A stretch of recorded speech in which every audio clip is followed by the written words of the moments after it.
Friends, good afternoon.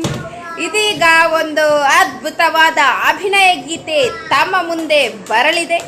ದಯವಿಟ್ಟು ತಾವೆಲ್ಲರೂ ವೀಕ್ಷಿಸಬೇಕಾಗಿ ವಿನಂತಿಸಿಕೊಳ್ಳುತ್ತೇವೆ. 1 2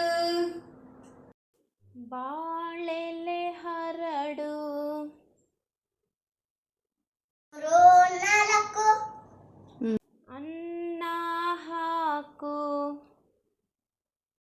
5 6 ಬೇಳೆ ಸಾರು, 7 8 ಪಲ್ಯಕ್ಕೆ ದಂಟು, 9 10 ಎಲೆ ಮುದುರೆತ್ತು, 1 ರಿಂದ 10 ಹೀಗಿದೆ